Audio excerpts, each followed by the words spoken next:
부산에서 닻을 내려 전국을 넘어 세계로 나아간 브랜드들의 이야기를 담습니다. 닷닷닷의 메인 DJ 금입니다. 반갑습니다.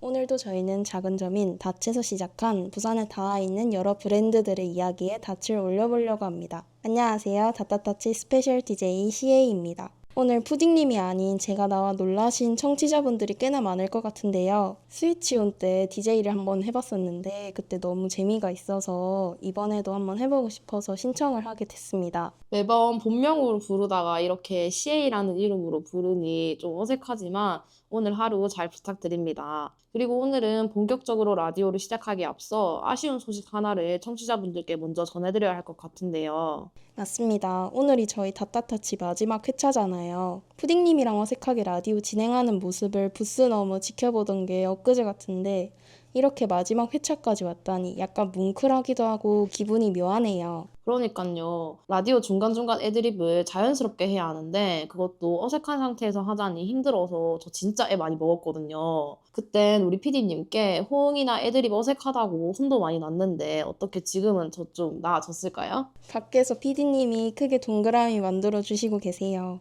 그리고 제가 듣기에도 저희 6회까지 이렇게 달려오면서 모두 여러 부분들에 있어서 많이 나아진 것 같습니다. 이렇게 이야기하니 마지막이 더 실감나서 눈물이 좀 날 것 같은데 눈물 닦을 손수건 같은 거 있으실까요? 손수건은 없고 눈물 닦을 때 쓰기 좋은 수건 브랜드는 알고 있긴 한데 와, CA님 지금 제 눈물을 팔아서 오늘 브랜드 소개를 하시려는 거네요. 그게 아니고 말이 나온 김에 자 넘어갈까요? 네, 제 눈물은 방송 끝나고 마저 흘리는 걸로 하고 넘어가도록 합시다. 네, 오늘의 브랜드는 늘 우리 곁에 있는 수건에 관련된 브랜드의 이야기입니다. 사실 저희는 너무 익숙해서 잘 못 느낄 때가 많지만 집에 수건 없는 사람이 거의 없는 것 같아요. 제가 다른 나라 사정은 잘 모르겠지만 한국에서는 수건이 없는 집을 찾기 힘들 정도로 생활 속에서 정말 깊숙이 자리 잡고 있는 물건인 것 같습니다. 맞습니다. 그리고 오늘 소개할 브랜드는 아마 청취자분들 집에도 하나쯤은 있을 가능성이 매우 높은 브랜드죠. 오랜 시간 우리나라 수건 사업을 이끌어온 브랜드로 많은 가정과 호텔, 다양한 시설에서 사용되고 있습니다. 오늘 소개할 브랜드는 바로 대한민국 대표 타월 브랜드 송월타올입니다. 듣기만 해도 친숙한 송월타올이 부산에서 시작되었다는 사실은 부산 시민이신 청취자분들께는 더 반갑게 느껴지실 것 같습니다. 이렇게 친숙한 송월타올의 이야기는 첫 번째 코너인 닻을 달아라에서 이어가겠습니다. 오늘 닻을 달아라에서는 부산의 닻을 내리고 전국으로 또 더 넓은 세상으로 뻗어나간 브랜드 송월타올의 이야기를 전해드리겠습니다. 그럼 본격적으로 이야기에 닻을 내려볼까요? 네, 좋습니다. 송월타올의 시작은 1945년으로 거슬러 올라갑니다. 제2차 세계대전이 끝난 직후 고 박동수 명예회장이 동생 고 박찬수 씨와 함께 사업을 시작했는데요. 당시 일본이 한반도에서 철수하면서 남겨두고 간 집을 정부로부터 사들여 부산 동구 범천동에 작은 양말 염색 공장을 차린 것이 브랜드의 시초입니다. 공장은 미군 부대에서 나온 양말을 깨끗하게 표백해 판매를 하곤 했다 해요. 그 과정에서 미군들이 사용하는 누런색 수건도 같이 표백하게 되었고 이 일을 하던 중 내가 직접 만들어 보면 어떨까? 라는 생각과 함께 수건 사업에 뛰어들었다고 합니다. 이후 1949년에는 수건을 짤 수 있는 직조기 5대를 들여오며 본격적으로 수건 제조까지 뛰어들었고 송월타업 공업사라는 이름을 내걸게 됩니다. 사실 수건의 가격대가 다양하긴 하지만 요즘은 싼 가격에도 쉽게 어디서든 구매하는 게 수건이다 보니 그때 당시 수건의 인기를 가늠하기 힘드실 것 같은데요. 송월타월의 시작 배경이 전쟁 직후이기 때문에 당시 우리나라는 물자 부족에 시달리고 있었습니다. 이에 수건 또한 당시엔 정말 귀한 물건이었는데요. 그 덕분인지 송월타월의 수건은 정말 큰 인기를 얻으며 빠르게 성장했습니다. 제대로 갖춰진 수건이 없고 물자가 부족한 시대에 송월타올은 정말 한 줄기 빛과 같았을 것 같아요. 특히 다른 브랜드들도 좋은 서사를 가지고 있지만 송월타올이 좀 더 특별하게 느껴지는 것 같아요. 전쟁 직후 우리나라가 가장 힘들 때 나타나 지금의 모습이 될 때까지 옆에서 함께한 브랜드라는 생각에 더 특별하게 다가오는 것 같습니다. 송월타올이 이렇게 오래됐을 거라 생각을 못했는데 전쟁을 두고 같이 보니 오래된 브랜드라는 게 확 와닿네요. 그쵸. 마저 이야기하면 1960년대에 염색물이 빠지지 않는 수건으로 입소문을 제대로 탔다고 해요. 그 덕분에 서울의 도매상들도 송월타올을 찾기 시작했습니다. 소비자들의 반응도 뜨거워지면서 전국 곳곳에 송월타올이라는 간판으로 수건을 파는 가게들이 생겨나기 시작했어요. 이렇게 브랜드의 시작을 듣고 나니 어떤 성과를 이뤘나 너무 궁금해지는데요. 그럼 저희 브랜드를 좀 더 깊이 있게 알기 위해 두 번째 코너인 출항 준비로 넘어가 볼까요? 두 번째 코너 출항 준비입니다. 이번 코너에서는 송월타월의 성장 과정을 중심적으로 이야기하겠습니다. 1966년 송월타월은 동래구 거제동에 대규모 공장을 신축하며 국내 최대 타월 업체로 자리 잡습니다. 이후 1970년대에는 1000명 이상의 직원을 둔 대규모 업체로 성장하는데요. 그뿐만이 아닙니다. 1974년 동래구 사직동 공장을 분사로 하여 송월타월 법인 전환과 1979년 극동타월 흡수 병합, 1986년 전 공정 자동화 시스템 구축, 1992년 중과제품 담당의 공장 설립과 부산 공장의 고급품 생산 전략 도입, 1995년 업계 최초 위생 가공 관련 SF 마크 획득까지 승승장구합니다. 수상 내역도 만만치 않습니다. 2011년 납세자의 날 대표이사 국무총리상 수상, 2015년 기획재정부 모범 납세자 표彰 수상, 2016년 고용노동부 청년 친화 강소기업 선정, 2020년 고용노동부 노사문화 우수기업 인증, 2021년 행정안전부 노사문화대상 대통령상 수상, 2016년에 이어 2022년 고용노동부 청년 친화 강소기업 선정, 2023년 여성가족부 가족친화기업 인증까지 했습니다. 사실 이것 외에도 이야기 안 한 수상 경력들이 진짜 많아요. 1972년 대통령 산업부장 수상이나 1984년 재무부 장관 표창 같은 것들도 많은데 이런 수상 경력이 송월타월의 국가와 지역사회로부터 꾸준히 인정받아왔다는 점을 보여준다 생각합니다. 하지만 이렇게 승승장구하던 송월타월에도 위기가 있었는데요. 이 이야기는 세 번째 코너인 해초에서 마저 이어가겠습니다.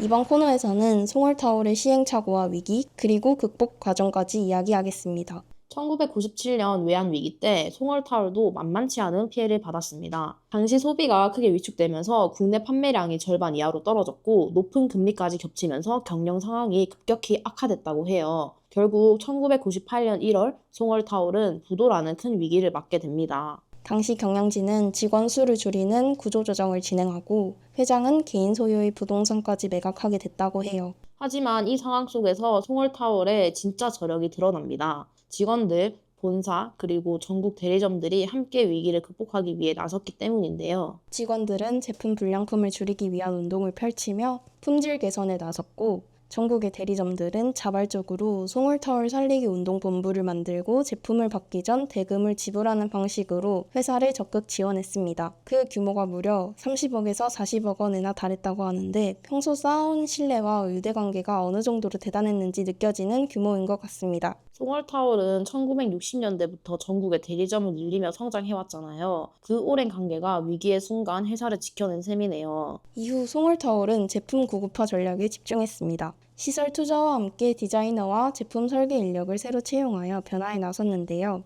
그 결과 고급 타월 브랜드인 샤브렌이 큰 인기를 얻었고 회사도 점차 정상 궤도에 오르게 됩니다. 2001년과 2002년에는 연속 흑자를 기록하고 2003년에는 모든 부채를 상환하며 완전히 위기에서 벗어나게 됩니다. 이후 본사를 양산으로 이전하고 우선 사업과 해외 사업에도 진출하며 다시 성장세를 이어갔는데요. 2018년에는 송월타올에서 송월로 사명을 변경하며 종합 라이프스타일 브랜드로 한 단계 더 도약하게 됩니다. 그런데 또 코로나 팬데믹이라는 큰 변화가 하나 찾아오죠. 앞서 소개했던 여러 브랜드들이 코로나 시기에 수혜를 입었던 것처럼 송월 역시 새로운 기회를 맞게 됩니다. 사람들이 집에서 보내는 시간이 길어지면서 인테리어와 생활용품에 관심이 높아졌고 수건도 단순한 생필품이 아니라 집의 분위기를 표현하는 아이템으로 주목받기 시작했습니다. 특히 프리미엄 수건 시장이 성장했는데요. 송월은 이미 2010년부터 호텔 수건 컨셉트의 고급 제품을 선보이며 시장 변화에 미리 대비하고 있었습니다. 하지만 코로나 시기에 좋은 일만 있었던 것은 아닙니다. 당시 송월이 진출해 있던 베트남에서는 공장 운영 규제가 매우 엄격해졌는데요. 직원들이 공장 안에서 숙식하지 못하면 공장 가동 자체를 중단해야 할 정도였습니다. 이에 송월은 빠르게 직원들을 위한 숙소와 생활 공간을 마련해 생산 차질을 최소화했고 위기를 또 한 번 극복해냈습니다. 외환 위기와 코로나 팬데믹 두 번의 큰 위기를 지나오면서도 살아남은 이유는 결국 사람과 사람 사이의 신뢰였던 것 같습니다. 좋은 제품을 만드는 것뿐만 아니라 대리점, 직원, 고객과의 관계를 소중히 여긴 것이 오늘날 송월 타월을 만든 가장 큰 힘이 아닐까요? 이어서 브랜드의 현황과 앞으로의 비전 등을 이야기하는 마지막 코너인 다츠롤러라로 넘어가 보겠습니다. 송월타올이 지금까지도 사랑받는 이유는 단순히 오랫동안 수건을 만들어 왔기 때문만은 아닌 것 같아요. 맞아요. 송월타올은 스스로를 사랑받는 기업이라고 정의하고 있는데요. 고객에게는 행복을 전하고 사회와는 함께 성장하며 임직원에게는 기회를 제공하는 기업이 되겠다는 철학을 가지고 있습니다. 이런 철학은 최근 브랜드 운영 방식에서도 잘 드러나고 있습니다. 사실 예전에는 송월타올 수건 매출의 약 90%가 돌잔치나 결혼식 같은 답례품에서 나왔다고 해요. 그런데 최근에는 집에서 사용하는 수건을 직접 구매하는 소비자들이 늘어나기 시작했고, 특히 코로나 이후 집에서 머무는 시간이 길어지면서 인테리어와 생활용품에 대한 관심이 높아졌고, 수건 역시 단순한 생활용품이 아니라 취향을 표현하는 제품으로 인식되기 시작했죠. 변화하는 소비자들의 취향에 맞춰 송월타올도 새로운 도전에 나섰습니다. 2007년에는 우선 사업을 시작했고, 최근에는 수건 원단을 활용한 가방, 의류, 주방용품 등 다양한 제품군으로 영역을 넓히고 있습니다. 그리고 2023년에는 브랜드 이미지를 새롭게 만들기 위해 자체 캐릭터인 타월쿤도 선보였는데요. 타올쿤은 그냥 만든 캐릭터가 아닙니다. 부산을 대표하는 서브컬처 브랜드인 발란사와 협업해 탄생한 캐릭터인데요. 전통적인 수건 브랜드라는 이미지를 넘어 젊은 세대에게도 친근하게 다가가기 위해 기획됐다고 합니다. 실제로 타월쿤 공개 직후 서울 성수동에서 팝업 스토어를 열었고, 2달 뒤에는 부산 광안리 밀락더 마켓에서도 팝업 스토어를 진행했습니다. 또 수건뿐만 아니라 모자, 후드티, 폴로 셔츠, 앞치마, 양말 등 다양한 굿즈도 함께 선보였는데요. 젊은 세대의 취향을 제대로 공략하여 큰 관심을 받았습니다. 그 결과 서울 리빙 디자인 페어에 2년 연속 참가했고, 현재는 하루 평균 한 건에서 2건 정도의 브랜드 협업 문의가 들어올 만큼 새로운 이미지를 구축하는 데 성공했다고 합니다. 송월타월은 2024년 기준 연매출 1,450억 원 규모의 기업으로 성장했지만 창업 당시의 정신은 여전히 이어지고 있습니다. 사실 송월이라는 이름에도 그 철학이 담겨 있는데요. 송월은 달빛을 품은 소나무라는 뜻입니다. 창업자인 박동수 회장은 소나무처럼 한결같은 자세를 가장 중요하게 생각했다고 하는데, 그래서 회사 이름에도 그 의미를 담았고, 현재 양산 본사에도 큰 소나무가 자리하고 있다고 합니다. 그리고 마지막으로 송월타월이 가장 중요하게 생각하는 가치가 하나 있습니다. 바로 수건을 만드는 회사가 아니라 마음을 전하는 매개체를 만드는 회사라는 생각인데요. 축하할 때도 감사할 때도 누군가를 응원할 때도 우리는 수건을 선물하곤 하죠. 송월타올은 지난 76년 동안 그런 마음을 전하는 역할을 해왔다고 말합니다. 그리고 앞으로도 사람들이 서로의 마음을 전할 수 있는 새로운 방법을 고민하여 계속 변화하고 성장하겠다고 밝혔습니다. 1945년 부산의 작은 공장에서 시작해 대한민국 대표 타올 브랜드가 된 송월타올. 그리고 지금도 새로운 세대와 함께 진화하고 더 넓은 세상으로 나아가고 있는 송월의 이야기를 만나봤습니다. 그리고 오늘의 마지막은 추천곡 대신 저희 다따따 팀원들의 소감을 함께 나누며 마무리하려고 합니다. PD님부터 말씀해주세요. 안녕하세요. 닷닷닷의 PD를 맡았던 윤희입니다. 제가 만든 프로그램을 세상에 6회차나 내놓을 수 있어가지고 너무 뜻깊은 경험이었습니다. 너무 재밌기도 했지만 제가 너무 부족한 PD였던 탓에 이끌어가는 게 좀 부족했을 것 같은데, 그래도 잘 따라와주신 작가님, DJ분, 그리고 홍보팀이나 영상팀 모든 팀원들에게 진짜 너무너무 감사한 것 같습니다. 너무너무 재밌게 활동 마무리할 수 있었습니다. 진짜 재밌는 경험이었어요. 네, 홍보팀의 시안입니다. 라디오는 처음이라 낯설었지만 그만큼 매 녹음이 새로운 경험이라 재밌었습니다. 혼자라면 힘들었을 과정을 팀원들과 함께 채워나갈 수 있어서 정말 좋았습니다. 감사합니다. 안녕하세요. 영상팀이자 오늘의 스페셜 DJ 시에이입니다. 저는 저희 팀이 다른 팀보다 사람이 더 적었지만 저희 팀 처음부터 기대를 많이 했었고, 기대한 만큼의 퀄리티의 좋은 프로그램이 나온 것 같아서 너무 뜻깊었던 시간이었습니다. 감사합니다. 안녕하세요. 다따따체 작가이자 DJ로 활동한 금입니다. 작가 겸 DJ로 활동하면서 매주 어떻게 이야기를 전해야 하나 고민하고 직접 대본을 쓰고 라디오로 녹음했던 시간들이 정말 뜻깊었던 것 같습니다. 처음에는 긴장도 많이 했지만 라디오를 준비할수록 좋은 추억들이 쌓였고 많은 것을 배울 수 있었습니다. 무엇보다 저는 다른 분들과 달리 작가와 DJ를 한 팀에서 같이 했기 때문에 저희 다따따체 애정을 2배로 쏟아부었어요. 여러분들과 함께 하나의 프로그램을 완성해 나갈 수 있어 행복했습니다. 마지막이라 너무 아쉽지만 다따따과 함께 했던 시간은 오래 기억에 남을 것 같습니다. 감사합니다. 안녕하세요. DJ 푸딩입니다. 약 6개월 동안 녹음하신다고 다들 너무 고생 많으셨는데 특히 저희 작가님이랑 PD님 저희 프로그램을 위해서 힘써주셔서 너무 고생 많으셨습니다. 또 저랑 매일 같이 한 맞춰주신 우리 근님도 너무 감사하고 수고 많으셨어요. 이렇게 저희 팀원들을 포함해 DJ인 저와 푸딩님까지 이야기를 다 전달을 했는데요. 저희의 목소리를 통해 전해드린 브랜드들의 이야기는 어떠셨나요? 청취자분들께 더 가까이 닿을 수 있길 바라며 라디오를 진행했었는데 닷닷닷이 그런 존재가 되어 주었나요? 오늘을 끝으로 닷닷닷은 닻을 내리며 긴 항해를 마무리해보겠습니다. 함께 해주신 모든 분들께 진심으로 감사드립니다. 여러분들의 앞날에 더 많은 만남과 따뜻한 순간들이 닿기를 바랍니다. 이상 닷닷닷이었습니다. 감사합니다.